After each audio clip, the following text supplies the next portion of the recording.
7 minutes late, that's all it took. I'd spent the Lyft ride answering 2 client emails that were technically Carter's responsibility. He'd texted me at 6 in the morning asking me to handle them before the meeting. No breakfast, no coffee. Just my laptop bag, my portfolio notes, and the engagement ring Carter had proposed with 8 months earlier. The one I'd put $700 of my own money toward because he'd said, "We're practically family, just put the difference on your card." I'd thought that was love. Practical, unsentimental love. When I walked through the glass doors of Hartwell Properties' Denver office, the receptionist pointed me down the hall without looking up. The meeting had already started. I should back up. My name is Quinn, 34 years old, senior project manager at Alderton Group, a mid-sized urban planning and development consultancy out of Chicago. Carter was a project director at the same firm. My fiancé, 6 years together, engaged for 8 months. We'd worked side by side for 5 of those 6 years. I knew his calendar better than he did. I knew which clients needed hand-holding and which ones needed to be told the truth. He knew I was good at my job. He found it useful. The Denver contract was mine. I'd spent 11 months building the proposal, traveling out to Colorado 3 times for site assessments, managing the Hartwell Properties relationship from the very first introductory call. The deal was the kind that showed up in firm press releases. Carter had been assigned as project director, the organizational head, but the actual execution was mine, and everyone at Alderton knew it. Sadie had joined the team 6 weeks before Denver, fresh out of a master's program, 23, eager in a way that occasionally landed differently than it presented. She'd inserted herself into Carter's orbit so smoothly and so quickly that I'd noticed. But Carter had a way of calling me a lot whenever I raised something I'd noticed, so I'd said nothing. I pushed the door to the Hartwell conference room open. The first thing I registered was Sadie at the head of the table, my presentation open on the screen behind her, my clicker in her hand, her voice trembling slightly as she tried to maintain a thread of something coherent. Carter stood just behind her right shoulder, leaning in, one hand on the back of the presenter's chair, the other resting at the base of her neck in that comfortable, familiar way. He was murmuring something too low for me to catch from the doorway. She nodded. Some of the tension left her shoulders. 3 Hartwell executives sat at the far end of the long table, waiting. Sadie looked up and saw me. Her eyes went wide. Carter straightened and turned, saw me. His first words were, "There you are. We've been holding for 8 minutes. Not are you okay? Not I was worried, not even thank God, just, there you are," in the same voice he used for late delivery drivers. I looked at my seat, at Sadie, at the clicker in her hand. "Is that my designated presenter seat?" I asked. Carter's jaw tightened. He was very good at controlled expressions in professional settings. "Quinn, the client's been waiting. Come sit over here. The side chair actually gives you better sightlines to the room." He gestured to a chair along the wall, sandwiched between 2 Hartwell junior staff members who had clearly not expected a guest. It was not a better chair, it was a side chair, a supporting roll chair. I set my bag down on it, then I picked it back up. "Give me 2 minutes," I told the Hartwell team with a smile that I did not feel. Then I walked out. In the hallway, I didn't lean against the wall or try to collect myself. I typed the message slowly, checking each word. "We're done, I'll explain later, or I won't. Either way, we're done." Send. I turned off our shared location. Then I turned around, walked back into that conference room, unplugged Sadie's laptop from the HDMI, connected mine, and said, "I apologize for the disruption. I'm Quinn, the project lead on the Denver partnership. Let's get started." Sadie took a seat against the wall. Carter stood near the door for most of the meeting with his arms crossed. The meeting went well because I knew every slide from memory. I knew which concerns the Hartwell VP had raised in October, which timeline items their CFO had circled in red, which competitive risks they'd privately admitted worried them. 11 months of relationship building doesn't disappear just because someone else is sitting in your chair. Afterward, I called Liz, the wedding coordinator I'd been working with for 4 months, from the sidewalk outside Hartwell's building in 40-degree Denver air. "Liz, I need to pause everything, all of it." A long pause. "Are you sure?" I pulled the engagement ring off my finger and dropped it into the front zipper pocket of my laptop bag. "Cancel everything under my name," I said. "Penalty fees come out of my deposits. Don't send any refunds to Carter's family." Quinn, no turning back. I thought about the way Carter had stood with his hand at the base of Sadie's neck, the practiced ease of it, the she-won't-mind posture of a man who had made too many decisions about me without me. "None," I said. I booked a different hotel for that night. Carter called 4 times on my way there. His voicemail, "You're being dramatic. Sadie was filling in for 8 minutes. You're the senior PM. You can't blow up 6 years over a conference room chair. Call me back." His voice had the smooth certainty of someone who had never genuinely considered being wrong. I saved the voicemail to a folder I labeled documentation. Gloria called from an unknown number just after 9. I picked up thinking it was Hartwell. No pleasantries. "I heard from Liz that the venue is paused. Quinn, the wedding is 11 weeks away." Gloria had always been warmest when she needed something from me. It had taken me too long to map the pattern. "The engagement is off," I said simply. "Don't be impulsive. Carter is under enormous pressure." "Gloria," I kept my voice level, "I'll be in touch about the financials. Good night." I hung up. 20 minutes later, a knock at my door. I checked the peephole. Carter, and behind him, Sadie, still in her work clothes, red-eyed, clutching her coat around herself. I called the front desk instead of answering. Carter sent 19 messages that night. The last arrived at 12:50 a.m. "You need to show up tomorrow and act like a professional. Don't let whatever this is destroy the project." I screenshot every message and added them to the folder. The next morning, Sadie arrived at the team review before I did. The moment I walked in, she stood and launched an apology just loud enough to reach the surrounding tables. "Quinn, I'm so sorry about yesterday. I would never intentionally overstep. Carter said you'd understand because you're always so gracious about these things." "Sadie," I said, "which version of the presentation did you run yesterday?" She blinked. "I made a few small adjustments. Carter said the language could be softened. I'd like to see the version history." My final deck had been locked at 9:18 p.m. Sunday. At 11:47 p.m., Sadie's login had accessed the shared drive and modified 14 slides. At 1:02 a.m., Carter's account had reviewed and approved the revision. The revisions had blurred 2 of my competitive positioning slides and replaced 3 slides of proprietary Hartwell stakeholder research. Research I'd developed over 8 months of interviews and site visits, with vague, generic summaries. I projected the version log onto the conference room screen without saying anything. The room went very quiet. Our project VP, Douglas, who'd flown in that morning, leaned forward. "Carter, walk me through this." Carter's explanation was measured and insufficient. He'd wanted a more accessible tone, he said. Sadie had volunteered to help. He hadn't anticipated the revised version would be what actually ran in the room. Sadie stared at the table. Douglas looked at me. "Quinn, what do you need?" "I'd like Sadie's project access suspended pending a full IT log review. And I want the complete access log pulled from the Denver shared drive. All users, all file interactions for the past 10 weeks.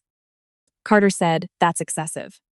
"A client heard incorrect competitive data yesterday," I said. 11 months of work nearly came apart in one meeting. Reviewing how that happened is not excessive. Douglas said, "Pull the log." The log came to my inbox at 4 that afternoon. I sat with it for a long time in my hotel room. Sadie had not just viewed, she had downloaded my client persona models, my site analysis frameworks, and my proprietary research on Hartwell's internal stakeholder dynamics, files I'd built during 6 months of site visits, confidential interviews, and pattern analysis, files that had never been shared internally outside the core project team. She had transferred everything to a personal Gmail account. Every single download permission had been authorized by Carter. I forwarded the log to Douglas with a single line. "This involves unauthorized external transfer of core project data. I'm requesting a formal compliance review." He called 4 minutes later. "Quinn, are you certain? This will directly involve Carter." "I know." "All right, I'll open it." I closed my laptop and opened my banking app. Removed Carter from the joint expense account that my direct deposit had been funding at roughly 60% of our shared household bills. Then I texted Liz confirming the cancellations. Then I stood at the hotel window and watched Denver's lights come on in the early dark. An hour later, my phone buzzed with a message from an unknown number. "Quinn, thought you should know what you're actually dealing with." Below it was a screenshot of an iMessage thread. The group was named Denver Core. In it, Carter had written to Sadie 3 months earlier. "After the wedding, she'll probably pull back from the heavy accounts. Start getting familiar with the Hartwell relationships now. She's great, but she's exhausting to keep pace with. You have a lighter touch. That's what clients like long-term." Sadie had replied with a single emoji, a check mark. I read it 3 times, then I added it to the documentation folder. It hadn't just been my seat, it had been the plan. Gloria organized the family dinner. She called it a monthly get-together, but when I arrived at the private room of the River North restaurant she'd reserved, Carter's aunt, his uncle, and his older brother were seated around the table. So was Sadie, white blouse, Carter's right side, eyes faintly reddened, as if she'd been crying recently or was prepared to. Gloria said, "Quinn, come sit. You two had a rough week, that's what these dinners are for." I sat near the door and kept my bag on my shoulder. Carter's aunt said immediately, "Sweetheart, Carter has a good heart. This is a misunderstanding that got out of hand. You've been together 6 years. You can't throw that away over an intern in a conference room." Sadie said softly, "It really is my fault. I never meant to come between anyone." I waited until she finished. Then I said, "An intern who doesn't mean to cause harm doesn't email 11 gigabytes of another person's proprietary files to her personal account." The table went still. I set an envelope in front of Gloria. "Since we're all here, I'd like to go through the dissolution terms." Gloria didn't open it. "You're serious?" "I was serious 4 days ago." Carter's uncle cleared his throat. "This is a family matter, not a legal one." I looked at him. "Would you give your seat at the head of your own table to a dinner guest and call it gracious? Because that's what everyone in this room has been suggesting I should have done." He didn't answer. "Then please don't call it just a chair." No one spoke. Gloria finally opened the envelope. Her eyes moved down the first page and stopped. "The apartment down payment." I contributed $140,000 of the $185,000 down payment. "The supplementary agreement we signed, the one you co-signed as a witness, Gloria, identifies my contribution as my protected premarital asset, recoverable upon dissolution of the engagement. The renovation costs were $85,000, of which I fronted $55,000. Wedding deposits and vendor contracts total just over $34,000, charged almost entirely to my credit card." I paused. "And then there are the loans." Gloria looked up sharply. "Page 4, I said. $42,000 in 11 transfers over 3 years, each one documented by text message, each one accompanied by a note from you acknowledging it as a loan, including the last one, where you specifically asked me not to mention it to Carter." Carter turned to his mother. "You borrowed $42,000 from Quinn?" Gloria looked away from both of us. I took out my phone. "There's one more thing." I pressed play. Sadie's voice filled the private room. "He's exhausted by you, Quinn," he told me. "Being with you is like being managed. He needs someone who lets him breathe. 5 years doesn't change that. He's going to choose the person who doesn't wear him down." The silence was so complete I could hear clattering from the kitchen 2 doors down. Carter said that was taken out of context. Sadie said, "I didn't mean it the way it." Carter's brother looked at Carter and said nothing, which was its own kind of answer. Gloria finally looked at Sadie, and something had shifted in her expression. "You went to her hotel room at night and said those things to her." Sadie's tears came. This time no one moved toward her. I stood. "The dissolution agreement has a 30-day signature window before my attorney files. The loan repayment schedule is on page 4, with a 60-day timeline. I picked up my bag. I'll be in touch through my attorney." The compliance ruling came 2 weeks later. Sadie's internship was terminated immediately for unauthorized external data transfer. Carter was removed from the Denver project and placed on formal performance review for management violations and policy breach. He came to my office the day the ruling was announced and sat down without being invited. "Are you satisfied?" She needed that internship. "She transferred my proprietary research to a personal account," I said. "That's not a youthful mistake, it's a decision." "She's 23. I was 23 once. I didn't take anyone's work." He leaned forward. "This all comes back to a chair, Quinn." I set my laptop aside. "You knew it was my designated seat at the head of that table, Carter. You put her in it before I arrived because you'd already decided I would absorb whatever you arranged. You gave her my files because you decided my work was yours to give away as a favor. You've been making that assumption for years. About my time, about my money, about my silence." I paused. "It was never about a chair." He was quiet for a moment. Then, "I thought you'd understand. You always understand everything." "I know," I said. "That was the problem." I placed the dissolution agreement on the desk between us. He stared at it. "Can we talk first, us? No attorneys?" "Thursday, 2 o'clock, Mr. Pierce's office." He brought Gloria. She arrived dressed for an argument she intended to win. Mr. Pierce was unbothered. Gloria opened with, "Quinn, I watched you plan a whole future with my son. You're willing to walk away from that over one difficult week?" Over a 6-year pattern, I said. Last week was just the first time I saw it clearly. She shifted. He loves you. Whatever he did wrong, he loves you. I played a portion of the compliance meeting transcript on my phone. Carter's own voice, recorded and logged. After the wedding, Quinn will probably pull back from the heavier accounts. I've been getting Sadie familiar with the Hartwell relationship. She has a lighter touch. Better long-term fit for a client like this. Gloria closed her eyes. He planned it, I said, not because he wanted to hurt me. Because he'd already decided what my future would look like after the wedding, and he didn't think he needed to ask. Mr. Pierce slid the agreements forward without comment. Carter picked up the pen. He held it for a long moment without writing. If I had just told her to get out of your seat, he said. Yes, I said, if. He signed. Gloria looked at the loan acknowledgement for a long time. Then she signed it without meeting my eyes. She had borrowed money from me in careful increments for 3 years. Always with a reason, always with the implication that family doesn't need to keep score. She had forgotten that I kept every text message, every don't tell Carter, every I'll pay you back when the investment clears. Outside the law office, Carter followed me onto the sidewalk. Quinn. I stopped, waited. I'm sorry, he said. I kept thinking you'd push back and we'd have a real fight and work through it. I didn't actually think you'd leave. I looked at him. The autumn lights, it was flat and even and honest.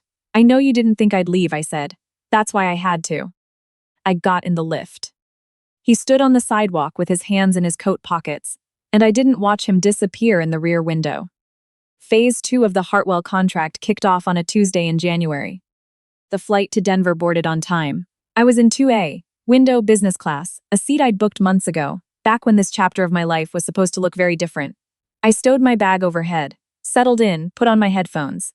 The middle seat beside me was empty. No one asked me to move. No one leaned over a stranger and arranged things on my behalf. The seat was just mine, simple as that. Over Denver, the city spread out white and gridded below, and the Hartwell VP shook my hand in the lobby and said, Quinn, we're glad you're running this one, start to finish. So am I said, and I meant every word of it.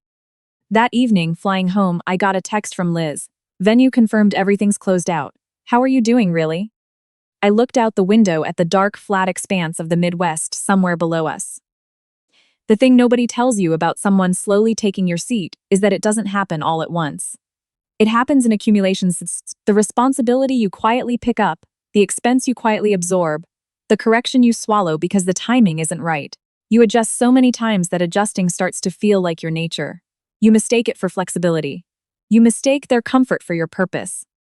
Then one day, you walk into a room, and someone is sitting where you're supposed to be, and the man you love is standing behind her, like it's the most natural arrangement in the world. And the adjusting just stops. Better, I typed back to Liz, getting there. She replied, for the record, you handled all of it better than most people would. I switched my phone to airplane mode and closed my eyes. The seat was mine. It had always been mine. I'd just spent too long letting other people forget that, and too long forgetting it myself.